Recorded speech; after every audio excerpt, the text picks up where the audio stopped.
देखिए, BSc fifth semester math online के प्रचार के लिए थोड़ा बता रहे हैं। वैसे बीएससी का math first, second, third, fourth, 5, 6 सारे सेमेस्टर हम पढ़ाते हैं। बीएससी फिफ्थ सेमेस्टर मैथ में 2 किताबें, एक किताब लीनियर अलजेब्रा है, ये हम विज्ञान बोध प्रकाशन से पढ़ाते हैं। दूसरी किताब ग्रुप एंड रिंग थ्योरी की है, ये हम एसजे पब्लिकेशन से पढ़ाते हैं। ये हमारा यूट्यूब चैनल है, इस पर कुछ वीडियो पड़ी हुई है, लीनियर अलजेब्रा की भी पड़ी हुई है, ग्रुप एंड रिंग थ्योरी की भी पड़ी हुई है। इन वीडियो से तुम इस चैनल को जब सब्सक्राइब करोगे तो इसकी दोनों की वीडियो थोड़ी थोड़ी निकल आएंगी। ये पढ़ के तुम देखोगे, अगर पढ़ाई तुम्हारे समझ में आए तो हमारा एप्लीकेशन बना हुआ, उससे तुम जुड़ सकते हो। उससे जुड़ने का तरीका ये होता है, ये हमारा व्हाट्सअप नंबर है 7456813684। इस पर नेम, क्लास, कॉलेज का नाम भेजोगे, क्लास भेजो, कॉलेज नाम भेजोगे, हम तुम्हें एप्लीकेशन से जोड़ देंगे और बाद में जुड़े रहोगे और डेमो के लिए हम तुम्हें जुड़े रहोगे। और जुड़ने के बाद अगर पढ़ाई तुम्हारे समझ में आए तो इसमें फीस भी पे करनी पड़ेगी। व्हाट्सएप पे तुम मैसेज डालोगे और पूछोगे सर फीस कितनी, हम तुम्हें फीस बता देंगे। फीस तुम पे करोगे और फिर इससे जुड़े रहोगे। और ये सारे वीडियो तुम्हारी पेपर तक रुकेंगी, जितनी भी वीडियो है सारी की सारी पेपर तक रुकेंगी। ठीक है। एनईपी के अंतर्गत सारी यूनिवर्सिटियों का सिलेबस एक हो गया।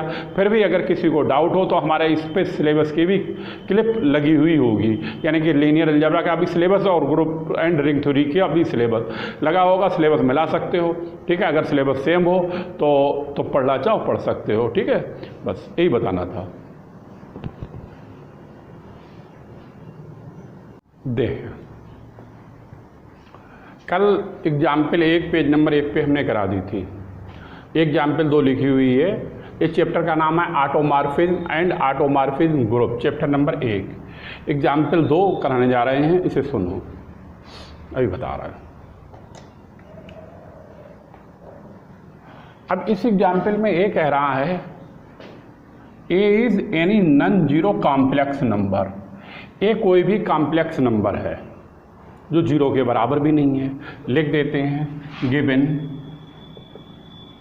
ए is non zero complex number.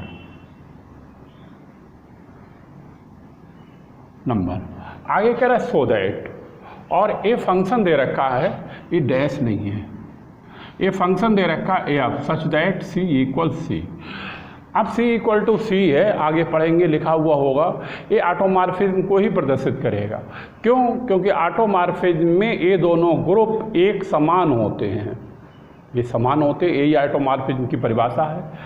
अब इसमें जो फंक्शन दे रखा है एफ जेड, वो दे रखा है ए जेड।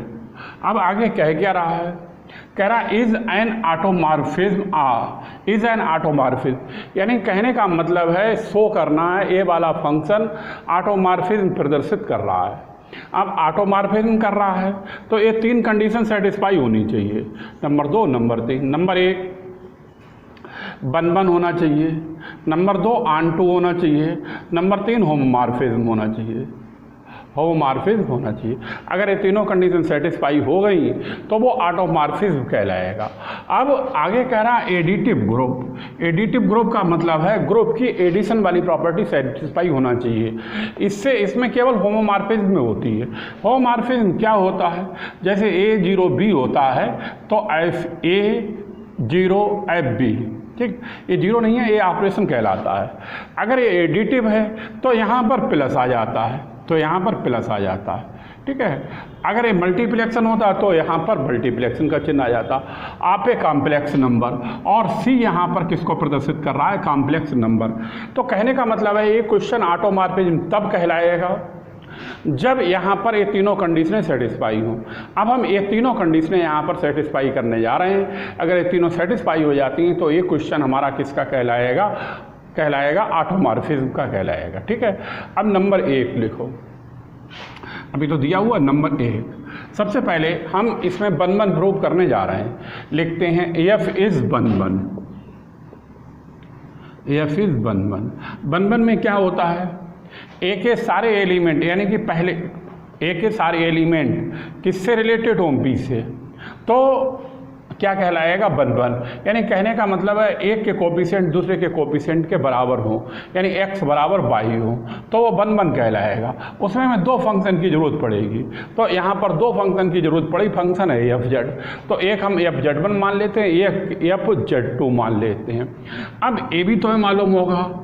अब यहाँ पर अगर इसके एलिमेंट अब Z1 और Z2 माने तो दूसरा जो सेट है उसके एलिमेंट हमारे क्या कहलाएंगे, ए कहलाएंगे एफ Z1 और कहलाएंगे एफ Z2।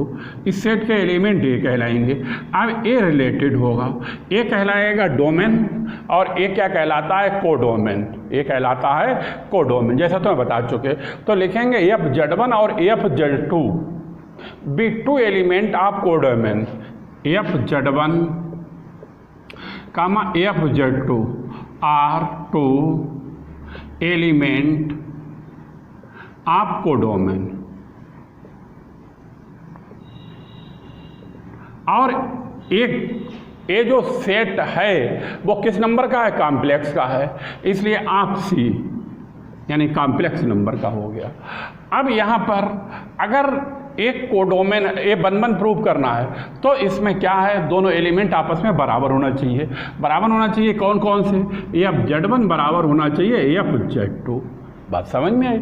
अब एफ Z1 बराबर क्या है, अगर एफ जेड बराबर ए जेड के है तो ए Z1 बराबर जेड की जगह पर Z1 रखें तो एफ Z1 बराबर हो जाएगा ए Z1 के।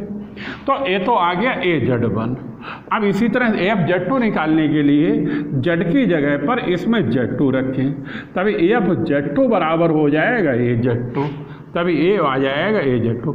ए से ए कट गया और Z1 बराबर किसके हो गया, Z2। अगर Z1 बराबर Z2 हो गया तो इसका मतलब है ए के सारे एलिमेंट बी के सारे एलिमेंटों से क्या है, रिलेटेड हैं। बात खूब समझ में आ रही है। ए के सारे एलिमेंट किससे रिलेटेड हैं, बी से, और इसी को हम क्या कहते हैं, बन बन। नीचे लिख देते हैं एफ इज बन बन, बन बन, ठीक है। अब नंबर दो में F is onto, F is onto, ये आंटो प्रूव करने जा रहे हैं, ठीक है। आंटो में क्या है, आंटो में तुम्हें जैसे मालूम है कि यानी कि बी के एलिमेंट ए से रिलेटेड होना चाहिए, यानी बी को प्रेफरेंस देते हैं। तो यहाँ पर सबसे पहले जो यहाँ पर जेड है, ये फंक्शन तो ए जेड है, जेड क्या है, जेड भी एक कॉम्प्लेक्स क्वांटिटी है और ए हमारे पास नॉन जीरो कॉम्प्लेक्स क्वांटिटी है। तो हम इसको थोड़ा सा चेंज कर देते हैं, चेंज ये कर देते हैं, अभी लिख रहा है, लिख देते हैं पहले Z is any complex number, यानी जेड कोई यहाँ पर क्या है, कॉम्प्लेक्स नंबर है। अब अगर जेड कॉम्प्लेक्स नंबर है तो फंक्शन हमारे पास क्या है, फंक्शन एफ जेड बराबर ए जेड है, ए जेड है और ए भी कॉम्प्लेक्स है लेकिन ए नॉन जीरो कॉम्प्लेक्स है। जब यहाँ पर जेड को कॉम्प्लेक्स मान लिया गया है, ए जेड को कॉम्प्लेक्स मान लिया है, तो ए फंक्शन जेड के बराबर आने के लिए यहाँ पर जेड बराबर कितना रखें, ए जेड बराबर रखें जेड अपान ए, तभी यहाँ पर जेड की जगह पर जब जेड अपान ए रखोगे तभी ए से ए कट जाएगा, कितना आएगा, जेड। बात को समझ में आई। तो लिखेंगे हम Z is any complex number then कब है जब जेड की जगह पर कितना रखा गया, जेड अपान ए, तो z upon A is also, यानी जेड अपान ए भी क्या होगी, complex number, is also complex number. बात खूब समझ में आ गई, नहीं समझ में आई फिर से समझ लो। यानी कि ए फंक्शन जो है क्या है, कॉम्प्लेक्स नंबर के हैं। ये फंक्शन ए रिलेटेड है सी से और ए भी रिलेटेड है सी से, तो ए Z1 और Z2 ए क्या है, कॉम्प्लेक्स नंबर है। तो Z1 Z2 किससे रिलेटेड है, जेड से, यानी कि जेड है तभी तो इसके फंक्शन Z1 Z2 हुए। जब जेड यहाँ पर कॉम्प्लेक्स है, Z is any complex number है और फंक्शन जड़ कब होगा? जड़ तब होगा जब फंक्शन जड़ बराबर ए जड़ है। तो ए जड़ फंक्शन कब होगा? जब जड़ की जगह कितना रखें? जड़ अपान ए। तो रखेंगे तभी क्या हो जाएगा? ए से ए कट जाएगी, बचेगा जड़। तो इसका मतलब अगर जड़ यहाँ पर कॉम्प्लेक्स नंबर है तो जड़ अपान ए भी यहाँ पर क्या होगा? कॉम्प्लेक्स नंबर होगा। मतलब कुछ समझ में आया? अगर ये कॉम्प्लेक्स नंबर होगा तो क्या आएगा?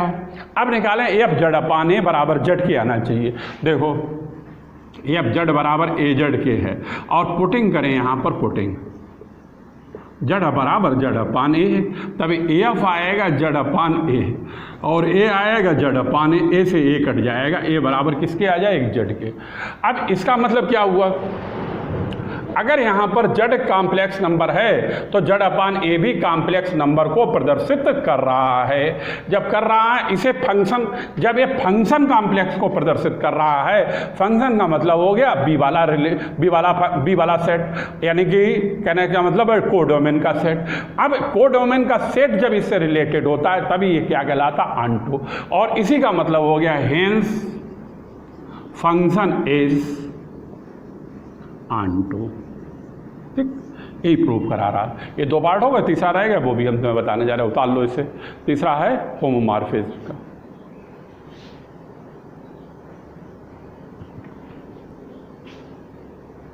अभी बता रहे हो, उतार लो पहले फिर बता रहे।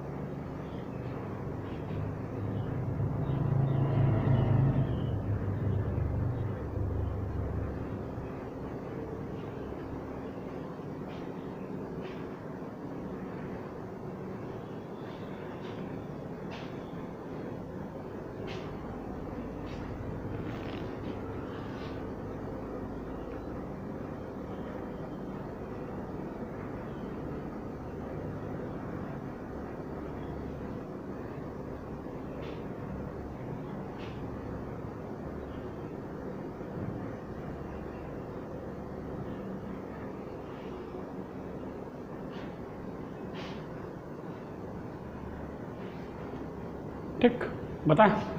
अब डालो नंबर 3। अब नंबर 3 बताने जा रहा है।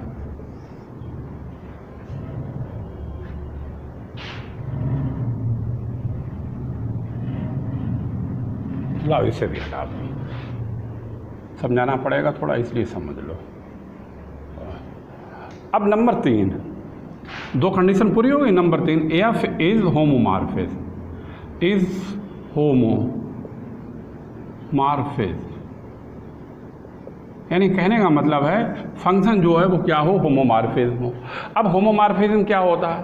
होमोमॉर्फिज्म ये होता है एफ A0B बराबर एफ ए और एफ बी, ये फंक्शन होता है, वो इसका ऑपरेशन कहलाता है। लेकिन ये प्रूव करना है एडिटिव ग्रुप में, एडिटिव का मतलब एडिशन वाला, और वैसे ये ऑपरेशन कहलाता है। तो इस ऑपरेशन की जगह पर क्या आएगा? प्लस। तो इसका मतलब ये प्रूव करना है ए प्लस बी बराबर F A plus F B. अगर इतना प्रूफ हो जाता है तो ये फंक्शन क्या कहलाएगा? ये फंक्शन कहलाएगा होमोमॉर्फिज्म। तो इसमें इसको निकालने के लिए इसको निकालते हैं। अब इसमें क्या प्रूव करना है वो समझो। अब हम पहले इसमें ए निकाल लेते हैं। एफ ए और बी का काम यहाँ कौन करेगा? Z1 और Z2। ठीक है, तो लिखते हैं एफ Z1 प्लस Z2 बराबर, ये निकालते हैं। अब यहाँ पर देखो एफ Z बराबर ए है ए जेड के। अब जेड की जगह पर Z1 प्लस Z2 रखें, तो एफ Z1 प्लस Z2 बराबर ए Z1 प्लस Z2 आएगा, ए Z1 प्लस Z2 आएगा। बात को समझ में ला और बढ़ा दें इधर। यहाँ पर एफ Z1 प्लस Z2 बराबर कितना आएगा? ए Z1 आएगा और प्लस का आएगा Z2। बात खूब समझ में आ गई। अब समझो, अब इसको मल्टीप्लाई करें, ए Z1 प्लस ए Z2 हो जाएगा, ए Z1 प्लस ए Z2 हो जाएगा। अब ए Z1 किसके बराबर है? ये यहाँ पर निकला हुआ ए बराबर है एफ Z1 के, ए Z1 के। और ए Z2 किसके बराबर है? ए Z2 बराबर है एफ Z2 के। ए है एफ Z2 के। तो इस तरह से एफ Z1 प्लस Z2 बराबर एफ Z1 प्लस Z2 के प्रूफ हो गया, और यही कंडीशन हमारी क्या कहलाती है, ऑटोमॉर्फिज्म। यही कंडीशन किसकी कहलाती है, होमोमॉर्फिज्म। देख लो, इफ नहीं एफ इज होमोमॉर्फिज्म, ठीक है, होमोमॉर्फिज्म हो गया। अब होमोमॉर्फिज्म होने का मतलब है, लिख लो hence proved f is automorphism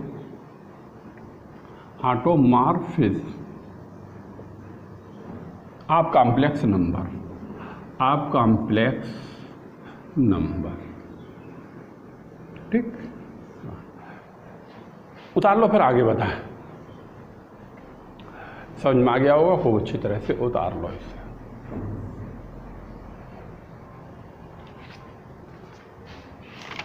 अब एग्जाम्पल 3 भी ऐसा ही है, 4 भी ऐसा ही है, 5 भी ऐसा ही है, इसलिए इनको छोड़ देते हैं और सीधे सीधे परिभाषा लिखाते हैं पेज नंबर 3 पे।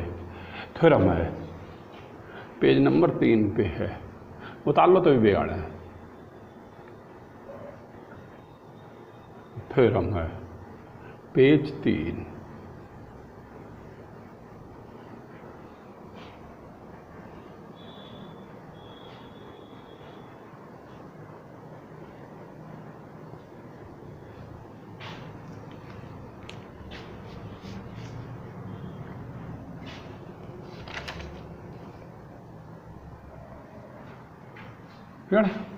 देखो,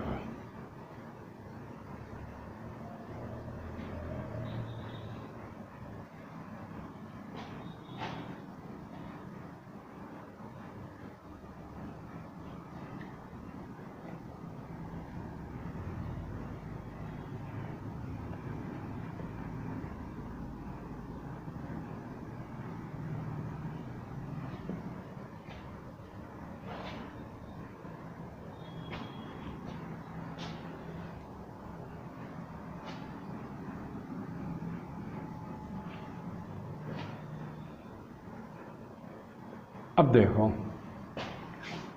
ये थ्योरम है, पहले हेडिंग डालो, group automorphism of a group. ये है group automorphism of a group,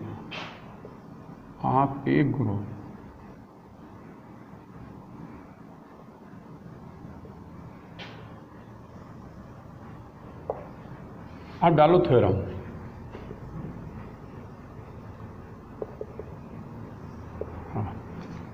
लिखो this set of all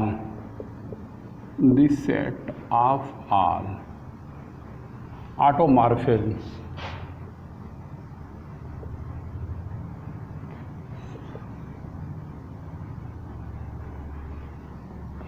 of a group forms a group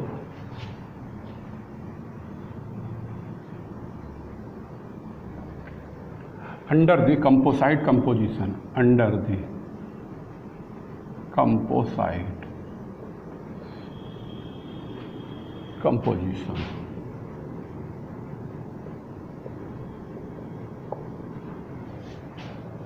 अब समझो इसको।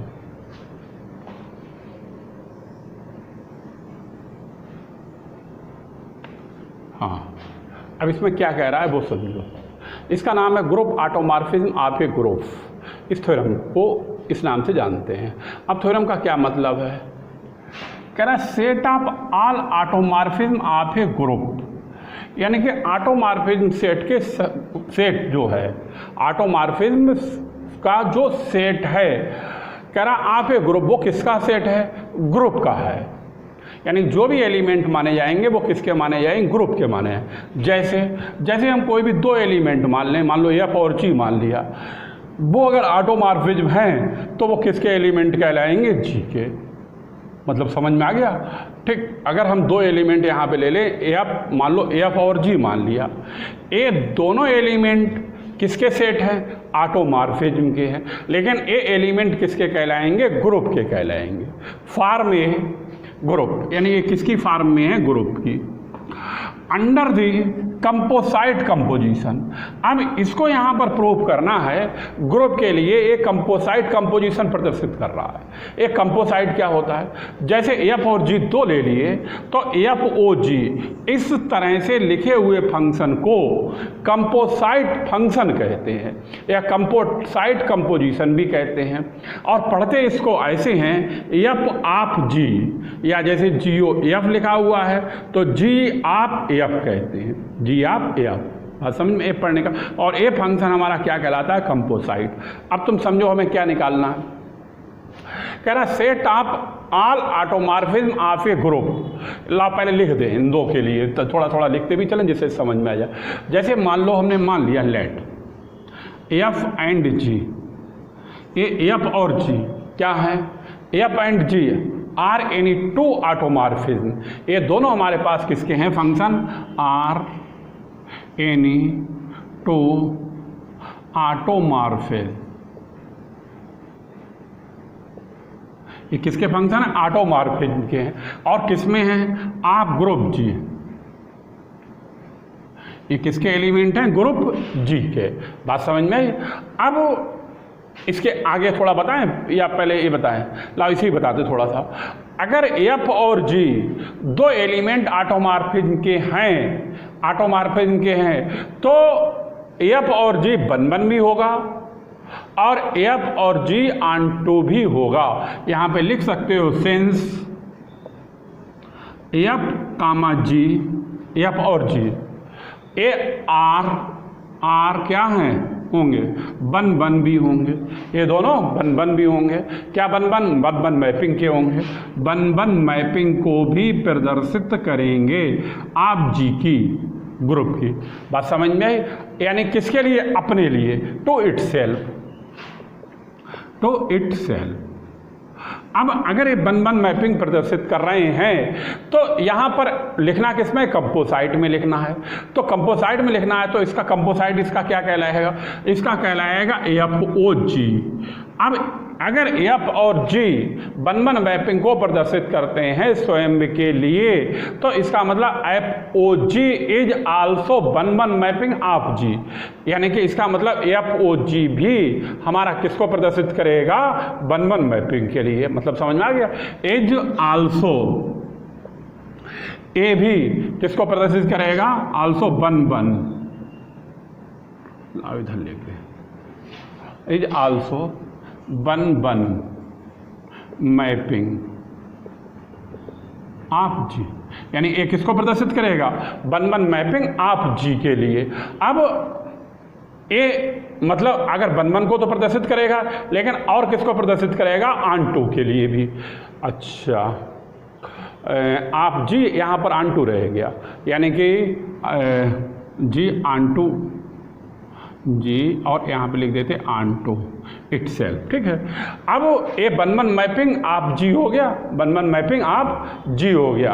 अब ऑन2 लिख लो, ऑन2 इटसेल्फ। ऑन2 भी प्रदर्शित करेगा किसके लिए, स्वयं के लिए।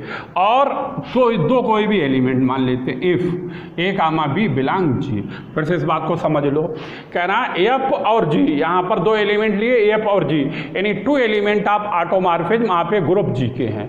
सिंस एफ जी आर बन, अगर ये ऑटोमॉर्फिज्म को प्रदर्शित कर रहे हैं तो कहने का मतलब है बन मैपिंग को भी प्रदर्शित करेगा और ऑन2 को भी प्रदर्शित करेगा स्वयं के लिए। अगर बन और ऑन2 को प्रदर्शित कर रहा है तो ए प्रदर्शित करना है कंपोसाइट के लिए, तो इसका मतलब है कंपोसाइट क्या कहलाएगा, एफ ओ जी कहलाएगा, जी ओ एफ कहलाएगा। Is also one mapping of ji ऑन2 itself, यानी स्वयं के लिए भी कहलाएगा, ऑन2 और बन कहलाएगा। अब इसमें एलिमेंट हमने ए और बी मान लिए। अब क्या कह रहा है वो समझो, अब फिर से समझो। कह रहा है ऑटोमॉर्फिज्म तो हमें प्रूव करना है, एक प्रूव करना है ऑटोमॉर्फिज्म, ऑटोमॉर्फिज्म के लिए। अब ऑटोमॉर्फिज्म के लिए करना आप एक ग्रुप जी, यानी कहने का मतलब है ग्रुप क्या होता है, ग्रुप वो होता है जिसमें चार प्रॉपर्टी हो। कौन कौन सी, पहली क्लोजर हो, क्लोजर सेटिस्फाई हो। नंबर 2 एसोसिएटिव सेटिस्फाई हो। Number 3 identity. और नंबर 4 इनवर्स। अगर ये 4 प्रॉपर्टी सेटिस्फाई होती हैं तो वो क्वेश्चन किसका कहलाएगा? ग्रुप का कहलाएगा। और ये चारों प्रॉपर्टी ऑटोमॉर्फिज्म भी प्रदर्शित करना चाहिए। ऑटोमॉर्फिज्म चारों प्रॉपर्टी तब प्रदर्शित करेंगे जब पहले नंबर पे 1 हो, ऑनटू हो और होमोमॉर्फिज्म हो। बात समझ में? यानी क्लोजर में भी ये तीनों सेटिस्फाई होने चाहिए, एसोसिएटिव में भी, आइडेंटिटी में भी, इनवर्स में भी। बात को समझ लो। यानी कि कहने का मतलब है सेट ऑफ ऑल ऑटोमॉर्फिज्म, यानी कि set of all automorphism, automorphism का सेट किसका? ग्रुप का। अगर ग्रुप है तो ये 4 प्रॉपर्टी इसकी क्या होना चाहिए? सेटिस्फाई होना चाहिए। अब ये 4 ग्रुप है तो 4 प्रॉपर्टी सेटिस्फाई होना चाहिए। अगर ऑटोमॉर्फिज्म ग्रुप है तो ग्रुप की चारों प्रॉपर्टी इसकी तीनों प्रॉपर्टी को सेटिस्फाई करें। यानी कि ये चारों प्रॉपर्टी जो है इन तीनों प्रॉपर्टी को सेटिस्फाई करें। बात खूब समझ में आ गई? अगर अब ये तीनों प्रॉपर्टी जो हैं उनके बीच में कंपोजिशन कौन सा होना चाहिए? कंपोजिशन कंपोसाइट होना चाहिए। कंपोसाइट का मतलब है एफओजी या जीओ एफ समझ लो। इसको एफ आप जी कहते हैं, इसको जी आप एफ कहते हैं। मतलब समझ गए? अब ए क्लोजर भी सेटिस्फाई करें, एसोसिएटिव भी सेटिस्फाई करें, आइडेंटिटी भी करें, इनवर्स भी करें। अगर ये चारों प्रॉपर्टी सेटिस्फाई होती हैं तो कहलाएगा ग्रुप। अगर ये चारों प्रॉपर्टी, ये तीनों प्रॉपर्टी को सेटिस्फाई करते हैं, 1 ऑनटू होमोमॉर्फिज्म, तो ये चारों प्रॉपर्टी तीनों प्रॉपर्टियों को सेटिस्फाई करेंगे तो ग्रुप हमारा ऑटोमॉर्फिज्म का कहलाएगा। लेकिन ये चारों प्रॉपर्टी जो तीनों प्रॉपर्टी को सेटिस्फाई करेंगे वो उसका कंपोजिशन कौन सा होना चाहिए? ये वाला, यानी कंपोसाइट होना चाहिए। मतलब समझ में है? ये है क्वेश्चन। अब हम इसको हल करने जा रहे हैं। ठीक है, देखो समझ में आ गया होगा यहाँ तक। ठीक, देखो अब नंबर 1 हम क्लोजर लॉ निकालते हैं। अब क्लोजर लॉ हमारा क्या होता है? क्लोजर लॉ, इसमें ग्रुप तो लिखा ही नहीं है कौन सा एडिशन है या मल्टीप्लेक्शन है। अब इसमें फिर से समझ लो, एफ एंड जी 2 ऑटोमॉर्फिज्म के हमने यहाँ पर फंक्शन मान लिए। अगर ये ऑटोमॉर्फिज्म का फंक्शन है तो 1 मैपिंग को भी प्रदर्शित करेगा, ऑन टू को भी प्रदर्शित करेगा स्वयं के लिए। बात समझ में? अगर ये कंपोसाइट है तो फंक्शन क्या होगा? एफओजी। कंपोसाइट है एफओजी होगा या जीओएफ भी कह सकते हो। इज आल्सो 1 मैपिंग और ऑनटू मैपिंग। और इसमें एलिमेंट हमने कौन कौन से ले लिए? ए और बी। अब नंबर 1 है क्लोजर लॉ। अभी हम लिखेंगे यहाँ पे क्लोजर लॉ। अब क्लोजर लॉ क्या होता है? क्लोजर लॉ हमारा ए होता है, ए बी बिलोंग किसे करे? जी के लिए। ए बी बिलोंग करे जी के लिए, ये कहलाता है क्लोजर लॉ। ठीक है, अब इसको प्रूव कंपोसाइट में प्रूव करने के लिए जब एलिमेंट हमने ए बी ग्रुप के मान लिए हैं तो यहाँ पर इस तरह लिखें एफ ओ जी। ये कौन सा ग्रुप, ये कौन सा कहलाए? कंपोसाइट का एलिमेंट कहलाएगा। अब एलिमेंट किसके हैं? ए और बी के, यानी ग्रुप किसका? एलिमेंट किसके? ए बी के। अब इसका लिखने का तरीका देखो, ए एफ आप में ब्रैकेट लगा लेते हैं इस तरह से। ए एफ में इस तरह से ए ब्रैकेट आती है तभी आप हट जाता है, और जी और आ जाता ए बी। ये इसका लिखने का मेथड है, ये लिखने का मेथड है। अब इसको अलग अलग करके लिखें एफ, और इसको कहेंगे जी ए और इसको कहेंगे जी बी। इसको कहेंगे जी ए और इसको कहेंगे जी बी। बात समझ में? अब जी इसमें क्या है? जी है क्या? जी ऑटोमॉर्फिज्म को प्रदर्शित कर रहा है, इस रूम में ही लिखा हुआ F and G are any 2 automorphism है ग्रुप के। अब इनको अलग अलग करके लिख दें। पहला लिख दें एफ जी ए, ये लिख दें, ये लिख दिया। अब इसको भी बड़ी लाओ ब्रैकेट में बंद करना। अब दूसरा लिख दें एफ और लिख दें जी और बी, ये लिख दिया। बात को समझ में? अब इसको कंपोसाइट में इस तरह से लिखा जाए जैसे हम तो बता चुके हैं, फिर से समझ लो। एफ ओ जी होता है, एफ ओ जी मान लो एक्स है इसके साथ में, तो इसको लिखेंगे एफ और जी और ए एक्स। और इस तरह का लिखा हुआ तो इस तरह से लिखेंगे। ये अब इस तरह से लिखा हुआ, अब इसको इस तरह से लिखेंगे तो इसको हम लिखेंगे एफ ओ जी और ए, एफ ओ जी ए। बात समझ में? ब्रैकेट कर दो इसकी बंद। और अब लिखेंगे इसको, इसे लिखेंगे एफ ओ जी और लिखेंगे यहाँ पर बी और लिखेंगे बी। अब ये चल रहा है एफ ओ जी और आएगा ए बी, ये आएगा ए भी। अब ये प्रॉपर्टी किसको सेटिस्फाई कर रही है? क्लोजर लॉ के लिए। अब इसका मतलब हो गया F O G is also automorphism closure law या क्लोजर प्रॉपर्टी। ठीक है, लिख दो हेंस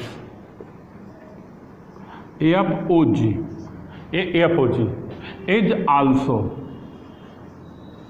क्लोजर इज आल्सो कौन सी हुई जाके also an automorphism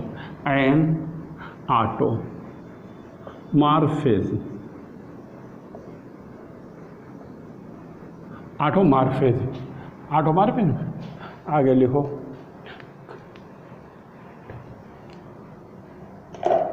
closure law is satisfied.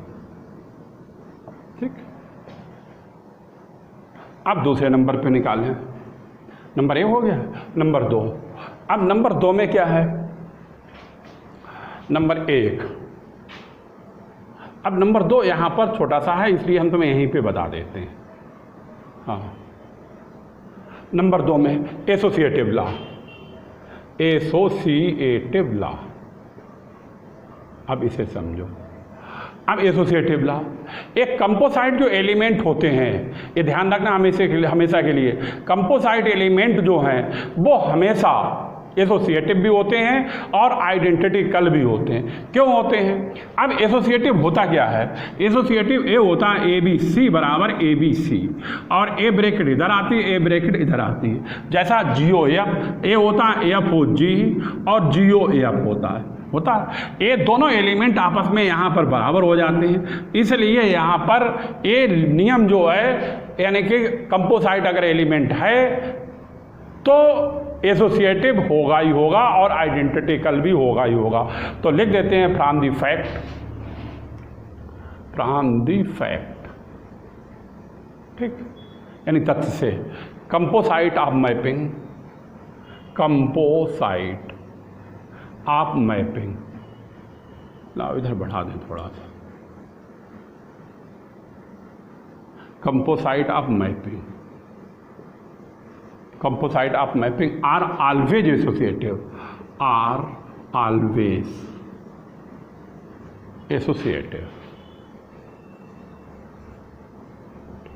ठीक है, और नंबर 3 डाल लो, वो भी यहीं पे बता दे रहा है। नंबर 3 पे एक्सिस्टेंस ऑफ आइडेंटिटी, पूरा नाम है वैसे आइडेंटिटी लॉ कहते हैं, पूरा ही लिख लो, एक्सिस्टेंस ऑफ आइडेंटिटी।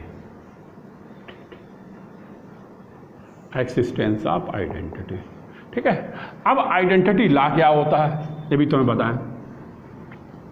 अब समझो आइडेंटिटी लॉ क्या होता है वो हम तुम्हें बताते हैं और उसको बात को समझो।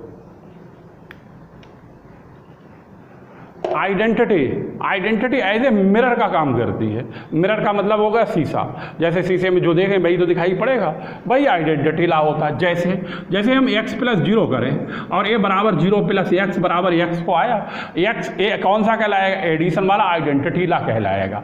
यानी कि 0 जोड़ दिया तब कोई फर्क पड़ा नहीं पड़ा, तो जो था वही दिखा, यानी वही मिरर का काम करता है, जो होता है वही दिखता है, यानी आइडेंटिटी लॉ हमारा मिरर का काम करता है।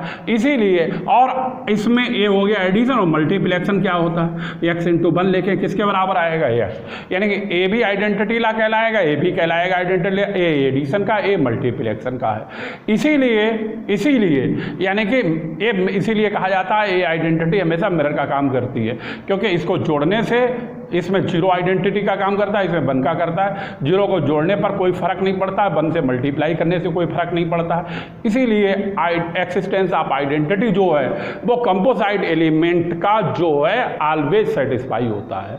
लिख देते हैं द आइडेंटिटी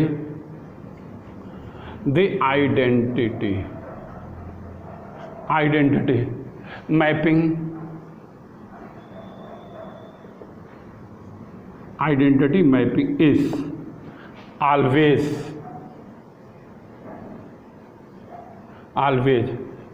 ये क्या हो गया? एसोसिएटिव। आइडेंटिटी पे ये लिख दिया, identity mapping is always automorphism of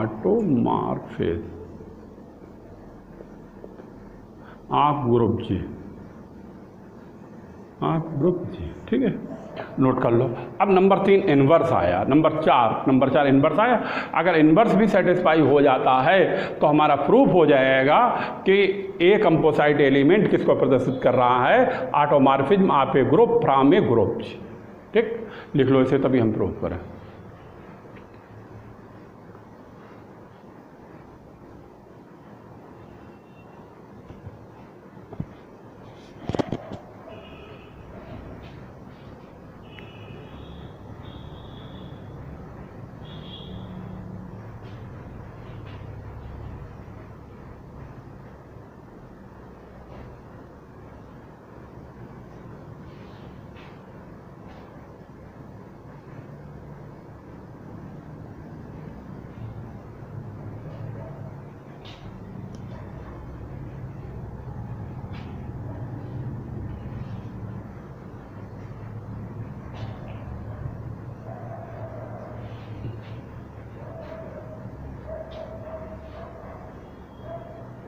ठीक बिगाड़ा, देखो अभी बता रहा। अब डालो नंबर 4।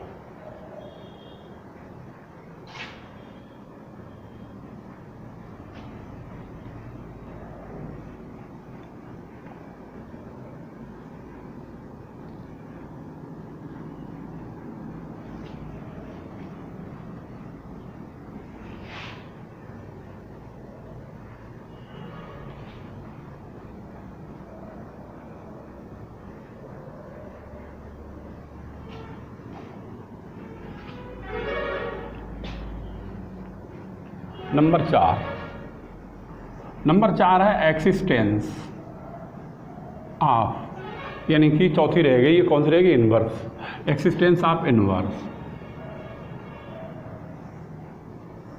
ये प्रूव करना।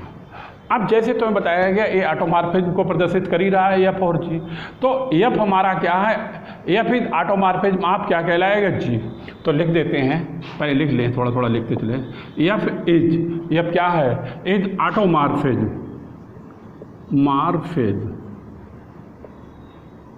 ऑफ जी, किसका है, ग्रुप जी का। अब अगर ऑटोमॉर्फिज्म है तो यह बन भी होगा और क्या होगा, ऑन भी होगा। लिख लो सिंस एफ इज बन, यह बन भी होगा और क्या होगा, ऑन भी होगा। यह बन होगा और ऑन होगा। अब एफ इनवर्स, अब हम दूसरा निकाल लेंगे क्योंकि ए इनवर्स निकालना, इसलिए एफ इनवर्स की जरूरत पड़ेगी।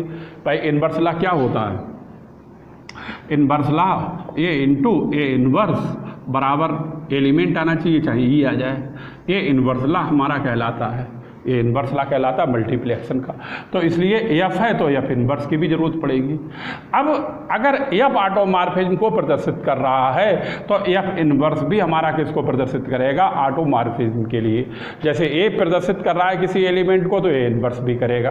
तो लिख देते हैं एफ इनवर्स एग्जैक्ट माने होता है अस्तित्व होना, एंड इज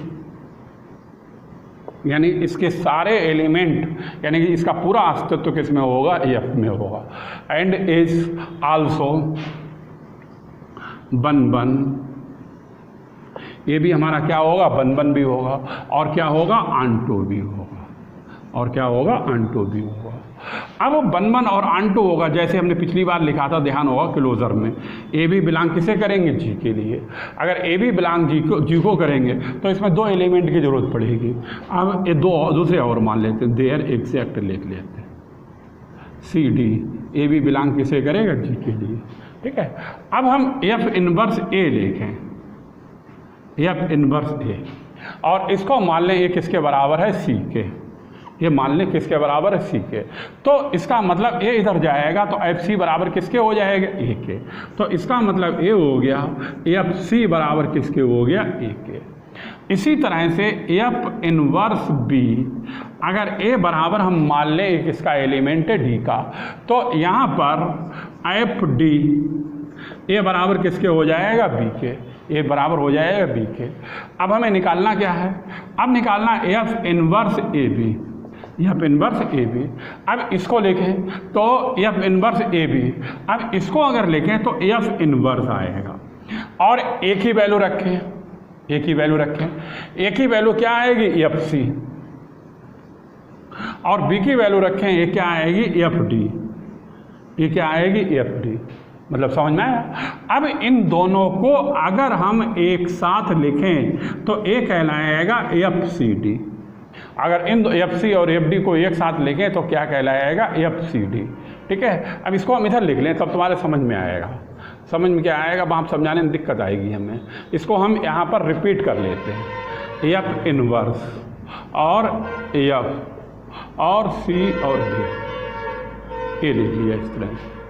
अब यहाँ पर एफ और एफ, अभी हमने तुम्हें कंपोजिट एलिमेंट बताया, अब उस तरह से अगर हम इसको लिखें तो हम इसको क्या लिखेंगे, F inverse of F, F inverse of F, और ए एलिमेंट किसके हो गए सी और डी के, F inverse of F element किसके हो गए सी के। अब एफ इनवर्स ऑफ एफ या एफ इनवर्स एफ ए किसके बराबर होते हैं ई के, ई के बराबर, ई बराबर क्या होता है 1, तो ए किसके बराबर बचेगा सी और डी के बचे, क्योंकि ए वाला एलिमेंट हमारे पास किसके बराबर हो जाएगा 1 के। अब यहाँ पर सी की वैल्यू रखें, सी बराबर कितना है एफ इनवर्स ए, अब सी की वैल्यू रखें तो सी बराबर आएगा एफ इनवर्स ए, और डी बराबर कितना आएगा, डी बराबर आएगा F inverse B, F inverse B, और ए कहलाएगा एफ इनवर्स ए बी। और यही हमारा यहाँ पर किसको प्रदर्शित करता है, एक्सिस्टेंस ऑफ इनवर्स यानी इनवर्स लॉ के लिए कहलाता है। ठीक, लिख लो इनवर्स लॉ इज सेटिस्फाई। अब क्यों सेटिस्फाई हो गया, बात को समझ में आ गई। अब सुनो, अब इसकी चारों प्रॉपर्टी, ए 1 भी हो गया क्या, और ये वाला हमारा क्या हो गया मालूम है, इनवर्स लॉ की सहायता से ये क्या आया, क्या कहलाए होमोमॉर्फिज्म। जैसे बात समझो, इनवर्स लॉ प्रूफ करने के लिए पहले नंबर पे क्या होना चाहिए 1, दूसरे नंबर पे क्या होना चाहिए ऑनटो, तीसरे नंबर पे क्या होना चाहिए होमोमॉर्फिज्म। तो ए 1 और ऑनटो तो है ही है, और ए वाला हमारा इनवर्स लॉ की फॉर्म में किसको प्रदर्शित कर रहा है, इनवर्स लॉ की फॉर्म में किसको प्रदर्शित कर रहा है होमोमॉर्फिज्म। और इसका मतलब हुआ इनवर्स लॉ यहाँ पर क्या हो गया सेटिस्फाई हो गया, किस में, किस फॉर्म में, यानी कि ऑटोमॉर्फिज्म की फॉर्म में। अब ये प्रूफ हो गया, क्या प्रूफ हुआ कि automorphism of a group of group G under the composite position, यानी कंपोजिट कंपोजिशन में ये प्रूफ। अब लिख लो नीचे हैंस प्रूफ। ठीक, नोट कर लो। इसके बाद तुम्हारी क्लिप लगी हुई है यानी सिलेबस की। अगर ये पढ़ाई तुम्हारे समझ में आए, क्लास लेना चाहो तो व्हाट्सएप पे नंबर है ही है, उस पर मैसेज डालोगे, हम जोड़ देंगे। ठीक है, अगर सिलेबस है किसी अदर यूनिवर्सिटी की हो, सिलेबस अगर मिलाना चाहो तो बाद में क्लिप लगी उसे सिलेबस भी मिला सकते हो। ठीक है, यही सिलेबस है, इसी से पढ़ाते हैं, नोट कर लो। आज इतना ही कराएंगे, कल की आगे वाली वीडियो में कल वाला कराएंगे, कल का कराएंगे।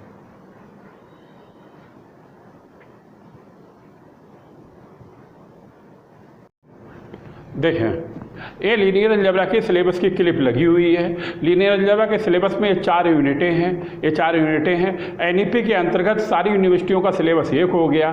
फिर भी अगर किसी को डाउट हो तो वो ये सिलेबस मिला ले, अगर सिलेबस सेम है तो अगर पढ़ाई समझ में आए तो क्लास खरीदना चाहे खरीद सकता है। क्लास को ये पेड चैनल है, यहाँ पर फीस पे करनी पड़ेगी और ये सारी वीडियो पेपर तक रुकेंगी। ठीक है, बस यही बताना था।